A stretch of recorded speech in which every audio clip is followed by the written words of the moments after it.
উদ্ভ্রান্ত সে আদিম যুগে স্রষ্টা যখন নিজের প্রতি অসন্তোষে নতুন সৃষ্টিকে বারবার করছিলেন বিধ্বস্ত, তার সেই অধৈর্যে ঘন ঘন মাথা নাড়ার দিনে রুদ্র সমুদ্রের বাহু প্রাচী ধরিত্রীর বুকের থেকে ছিনিয়ে নিয়ে গেল তোমাকে।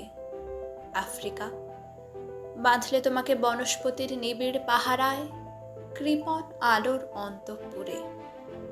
সেখানে নিভৃত অবকাশে তুমি সংগ্রহ করছিলে দুর্গমের রহস্য, চিনছিলে জল স্থল আকাশের দুর্বোধ সংকেত। প্রকৃতির দৃষ্টি অতীত জাদু মন্ত্র জাগাচ্ছিল তোমার চেতনাতীত মনে। বিদ্রুপ করছিলে ভীষণকে বিরূপের ছদ্মবেশে, শঙ্কাকে চাচ্ছিলে হার মানাতে, আপনাকে উগ্র করে বিভীষিকার প্রচণ্ড মহিমায় তাণ্ডবের দুন্দুভি নিনাদে।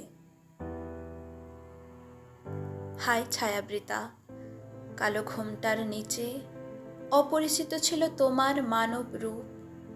উপেক্ষার আবিল দৃষ্টিতে এলো ওরা লোহার হাতকড়ি নিয়ে, নখ যাদের তীক্ষ্ণ তোমার নেকড়ের চেয়ে।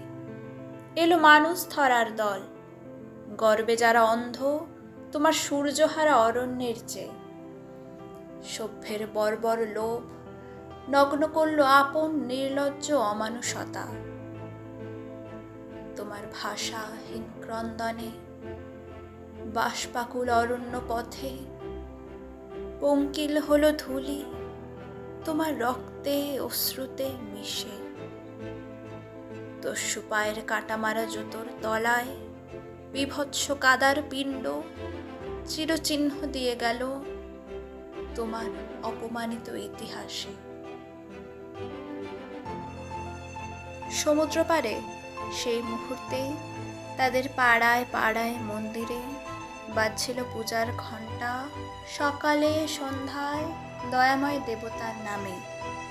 শিশুরা খেলছিল মায়ের কোলে, কবির সঙ্গীতে বেজে উঠছিল সুন্দরের আরাধনা। আজ যখন পশ্চিম দিগন্তে প্রদোষকাল, ঝঞ্ঝা বাতাসের ঊর্ধ্বশ্বাস, যখন গুপ্ত গহ্বর থেকে পশুরা বেরিয়ে এলো, অশুভ ধ্বনিতে ঘোষণা করল দিনের অন্তিম কাল।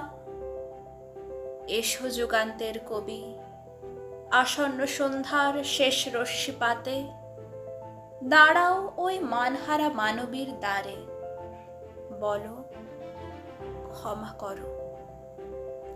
হিংস্র প্রলাপের মধ্যে সেই হোক তোমার সভ্যতার শেষ পূর্ণবাণী।